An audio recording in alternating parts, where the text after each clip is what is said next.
Alright, good morning everyone. It's Gaming Rivalry here. We're back again after almost a year of Oh, nice! not Achievement uploading wow! anything. And we're back here with Stories from Seoul, the Gundog. It is a visual novel in the likes of PC98 adventure game, which I really like aesthetically, but to be honest, I've never played any PC98 game before. It has a lot of readings involved, so I bring another person here to read with me. So, Yay! what's interesting here, Hello. we have 3 different art styles. The first one is Dojin mode. If you're familiar with the Umineko or the Higurashi series, there's different art style you can pick. Ryuki C07, the one who made Silent Hill Ave, was not that good at drawing person, so it was very stylized.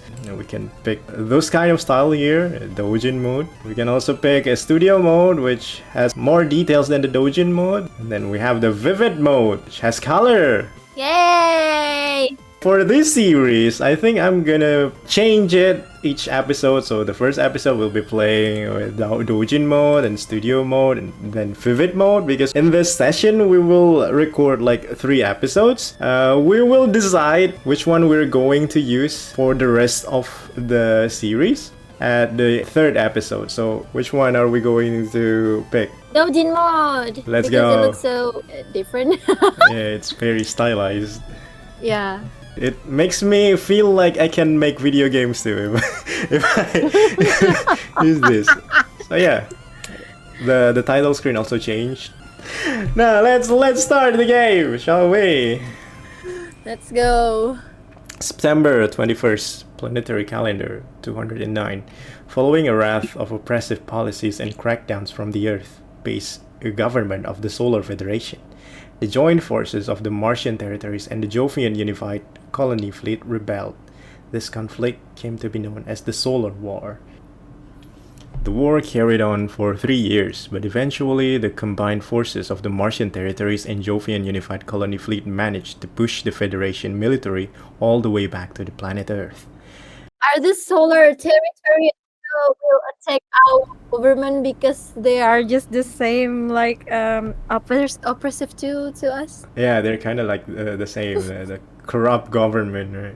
In the final days of the conflict, a pitched battle was fought in lunar orbit that would decide the war's victor. Lunar orbit.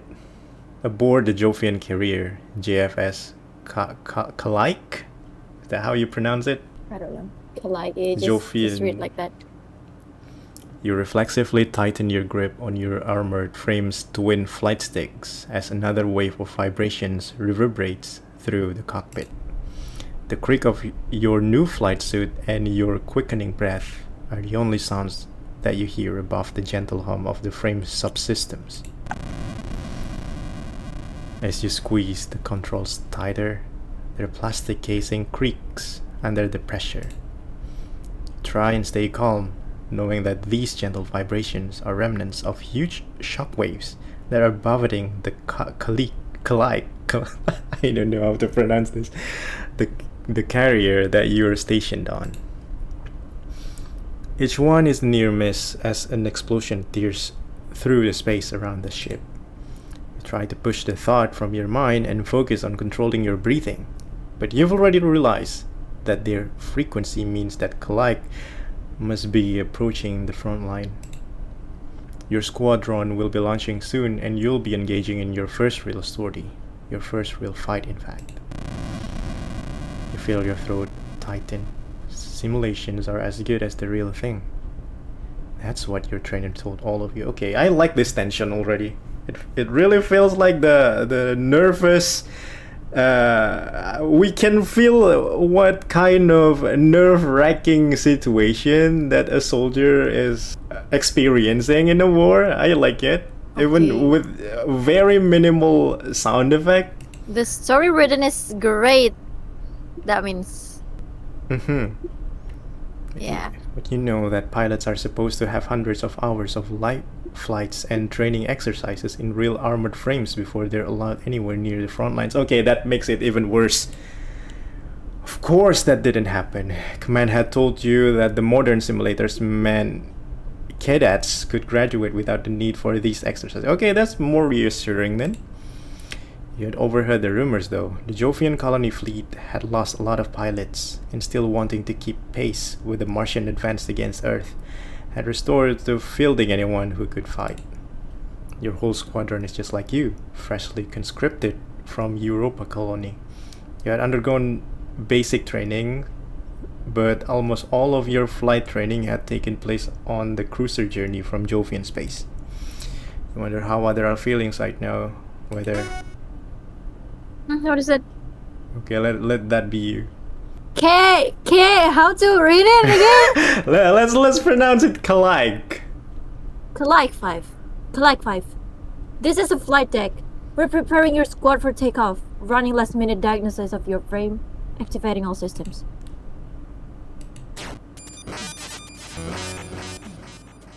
Alright, looks all good to go. We'll run a few more checks, then we'll have it space for boarding in a few minutes. You ready to show those Terrans who's boss? Ooh, are we fighting someone here? We're fighting the Solar Federation? The Solar Federation army. Okay, should we be confident or should we be triple dots? Triple dots! Okay. Wait, I want to take my food. Your mind races as you try to think up a response that will convince not just the engineer but yourself too that everything is going to be alright. Instead, your mouth dries up and your heart feels like it's about to burst from your chest. The flight sticks creak more loudly as you squeeze them tighter, as if any moment now you may snap them in half. Hey pilot, everything okay in there? That's great. After taking a few deep breaths, it eventually feels like you have a modicum of control again. You release your grip in the flight sticks and lean back into your chair. This is Kalag 5, comms green. Just a bit... There, Kalag 5. Nothing wrong with feeling the jitters. Tell you what, what's your name, pilot? What's your name? Waldo. Waldo again? What's your surname? Okay, Uchiha.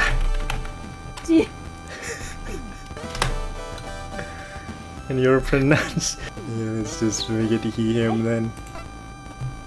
Waldo Uchiha, is that right? Yes.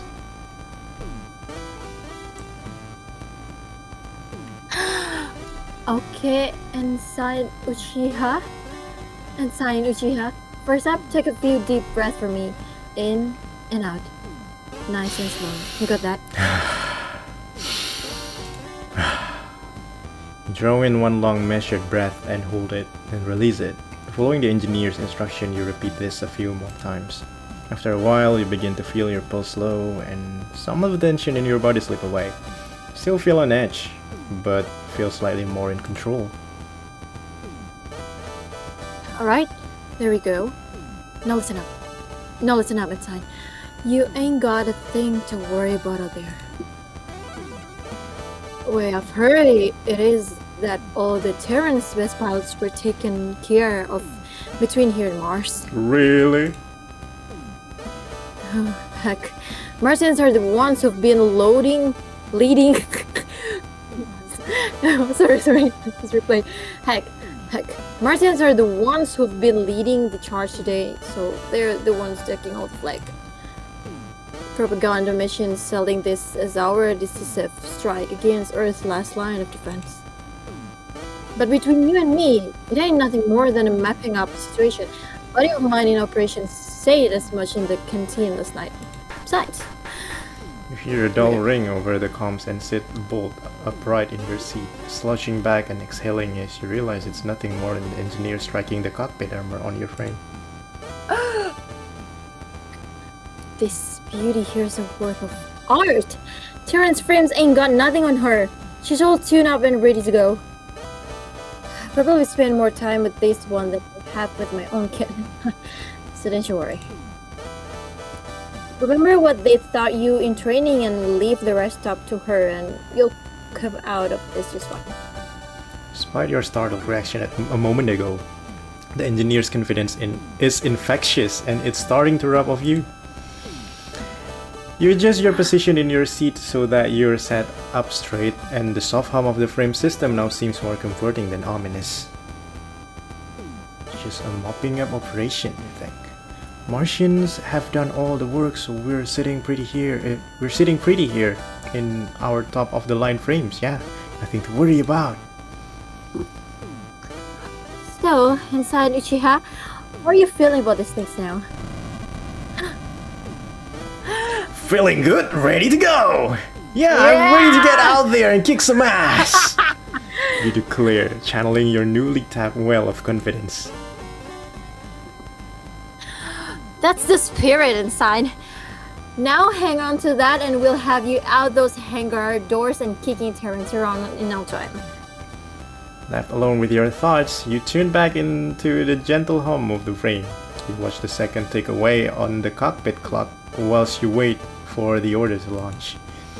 The wait seems to drag on and on. You carry out a few last-minute flight checks, but as you had already completed when you boarded, nothing has changed. Alright, pilots, listen up. This is Calic 1. We've been cleared for launch, so be ready for immediate action. All frames will be taking off in the designation order. Attack formation, sound off! Calic 2, ready! This is Calic 3, ready! Calic 4 here, ready for takeoff. That doesn't sound right.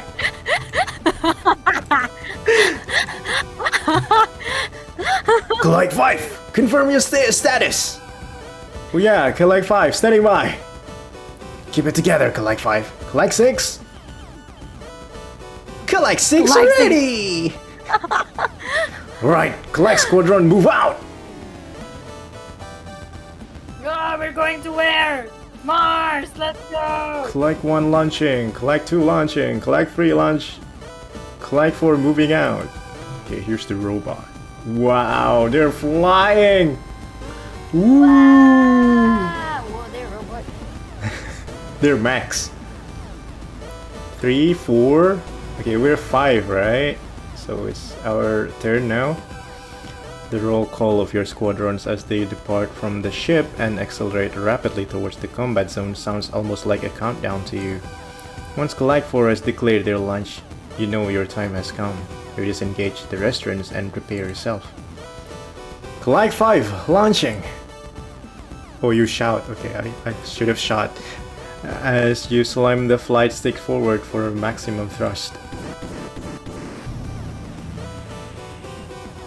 What's happening?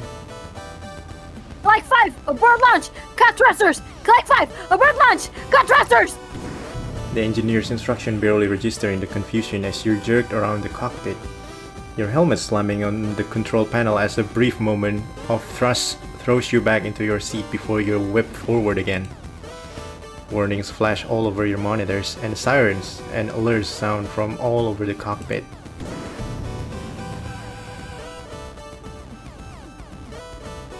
Calic 5, abort launch! Abort launch and cut thrusters! Takes a few seconds for you to comprehend the engineer, but once you do, you quickly pull the flight sticks back to their neutral position. The roar of your frame's engines dies, and your cockpit regains its previous stillness. You wince as the metallic taste of blood fills your mouth. Metallic blood? Alright, Calic 5. Hang tight for a moment. Your frame's restraints didn't accept the disengaged command, so you're still attached to the coil. Calic. We're going to need to run a diagnosis. Shouldn't take too long. You slump in the cockpit's chair and exhale deeply, your heart still pounding a million beats per minute and your lips stinging. You continue to slow your breathing as you listen to the still open communication channel from the maintenance crew as they work to get your frame released. Hey, yeah, looks like the restraints disengaged command didn't register. Yeah, Unit 5. Alright, yeah. Get Unit 6 out, no sense waiting for this one. Okay, start the diagnostic, the reboot if necessary. Calic 5 Calic launching! Oh, 6! 6! Sorry, I'm 6. I'm 7. 6, 7. 6, 7.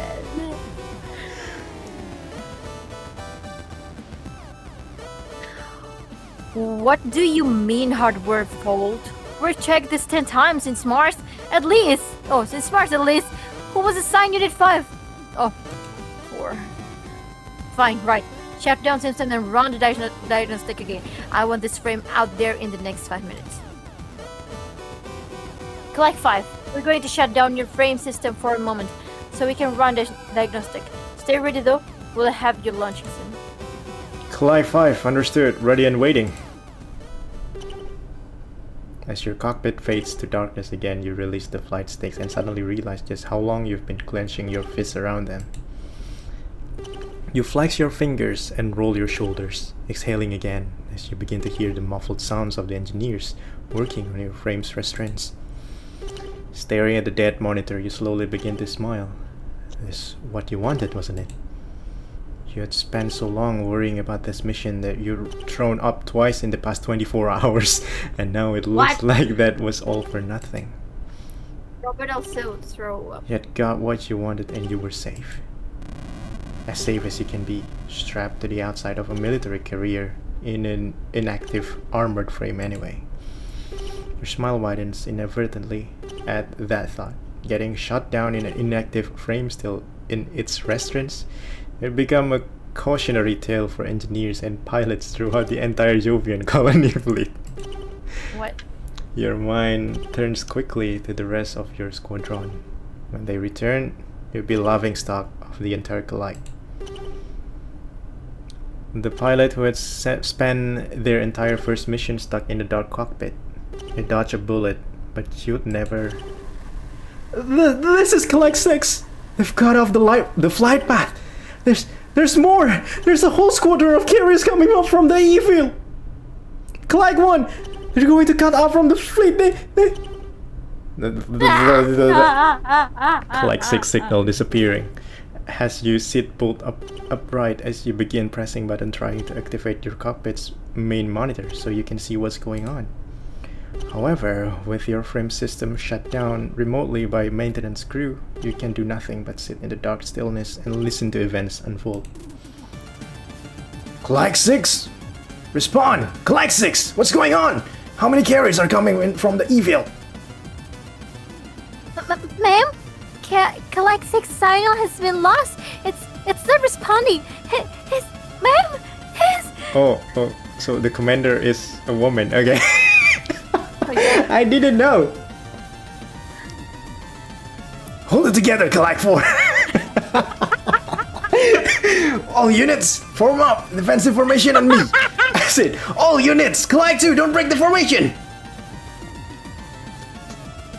Ma'am, they're firing on us. There's so many of them. Oh God, ma'am, help!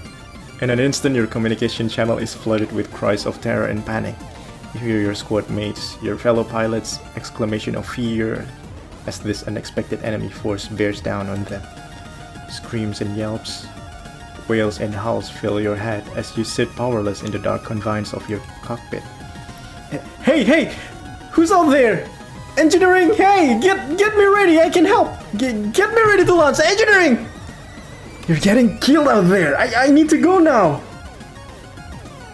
You shout demands to get your frame ready for launch over the channel, but are met with no response. In the dark of the cockpit, with your controls unresponsive, you can't be sure whether the channel is closed or if no one's listening. With all attention turned to receiving the battle damage unit from your squad, I don't know what I'm reading. Listen to me, anyone get me out of here! You desperately begin attempting a manual override of your systems, but find that nothing responds to you. The only spark of life that can glean from your frame is the small diagnostic progress bar. Still this much. I need to be out there! Anyone! Hey!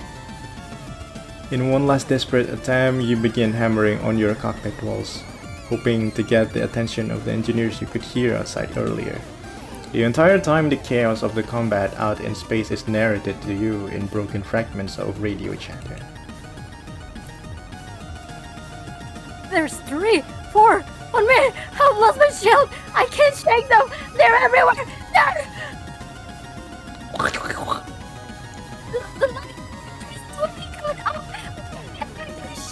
ma'am! What do we do? What do we do? The bat microphone you're having right now really feeds the atmosphere. Oh my god. Oh, okay, nice. Stop panicking and form up! 3 and 4, on me! We're going to punch a hole through their formation and... Ma'am! Come on, ma'am! Oh, no! Oh, God! Ah!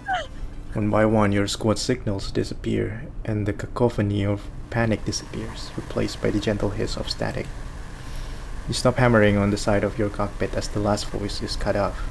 You're drenched in a cold sweat now, and your empty stomach feels like a rock has sunk to the bottom of it. You lean back and stare blankly ahead. This is Calag 5. Ready for takeoff. September 21st, planetary calendar 209. Despite last-minute reinforcement for the Solar Federation from their headquarters on Earth, the battle above Lunar is a victory for the joint Martian and Jovian forces. This would be the final battle of the Solar War. Having lost their last stronghold on Lunar, the Solar Federation would agree to cease fire and sign an armistice to end hostilities. An uneasy peace fills the solar system. Okay, so we're playing as a soldier that is coping from a trauma of not being able to do anything when his comrades are struggling and dying. With the conflict between the Solar Federation and the Martian Jovian alliance concluded, the Calag and her crew soon returned to the Europa colony near Jupiter. Planetary calendar 214. The reduced need for pilots away from the delicate space between Earth and Mars saw Ensign Uchiha reassigned to security detail. Why Ensign Uchiha? Why did I name him Ensign Uchiha? Okay, he's eventually promoted to lieutenant. 4 years have he's passed. the only Survivor. person that the Yeah. only one. Yes, probably. Wow. Aside from the Really staffs. commended that. Okay. Staff's also safe. Yeah, maybe. Okay. 4 years have passed since the battle above Lunar. The Jovian colony fleet, fearing fresh aggression from Earth, has increased patrols near its colonies after picking up unusual signals coming from further out in the solar system. The patrol ship JFS Gundog is dispatched to support the JFS O'Brien in its investigation of the signals. Jovian space. Aboard the Jovian patrol ship JFS Gundog.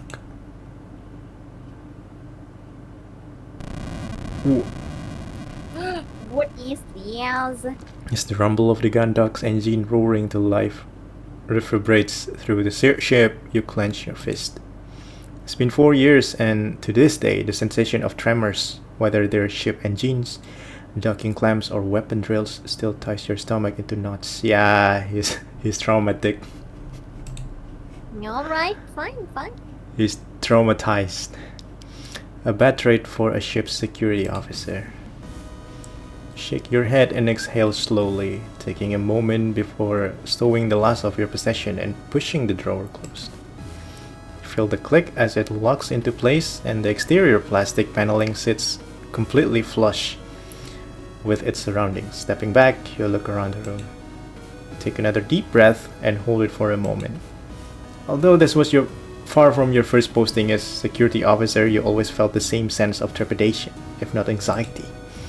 As similar as all the ships were, they all came with their own unique crews and personality, and with those came unique problems. Breathing out, you take a look around the room, taking stock of your surroundings.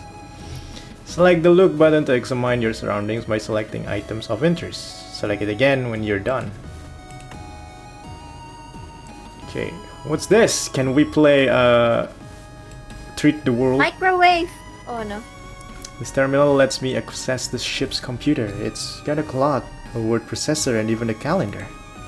It can also access records and my orders from here, but for anything else, I would need to access the core, which is limited to those in operations or command. Now I still want to look. Books! This lets me control the room's lighting from the bed. I keep my books here too. I'm currently reading the Tales of Cosmic Champions series. Can we just go back to sleep? I wanna sleep. Let's look at the bed. A standard cruise bunk. Once you've slept in one, you've slept in them all. Although this is one of the nicer ones I've been assigned to.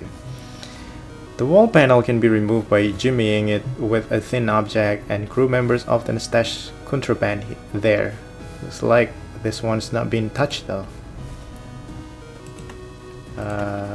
Look at the door. Standard door with an electronic lock and magnetic bolting system. The only way in or out, unless you plan on getting creative with maintenance tunnels.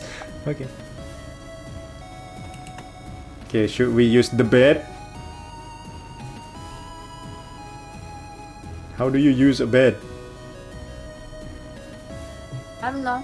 Oh wait, there's something here. I didn't realize that.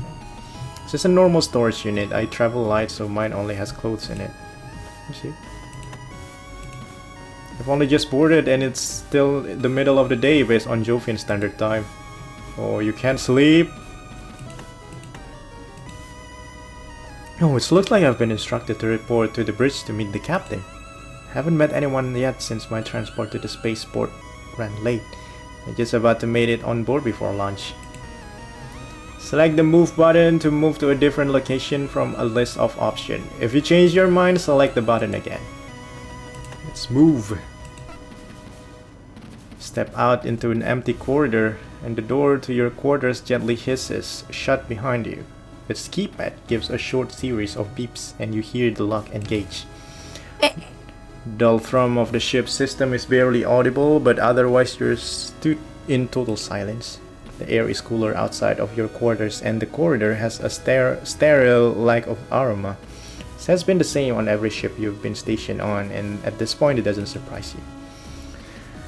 Okay, so this is a Swift class patrol vessel, which means if I leave this quarters block, I'll be in the Foresight thoroughfare. I'm eating cireng here. You guys want to eat cireng? If I go right towards the aft, I'll arrive in the central hub and then I can head to the bridge. Okay. I want to look. H. Cruise. Hansen Cruise. Cruise. How do I pronounce that? Haji Cruise. Haji. Haru Ramni. Doesn't sound familiar. Japanese. But Ramni. Dylan Dees. These what? Disturbing the bees! Can't say I've run into them and on any other ship. Haji Cruise. Okay, let's move. You leave the crew block behind you and find yourself in a much larger corridor that stretches off to your left and with multiple smaller corridors leading from it.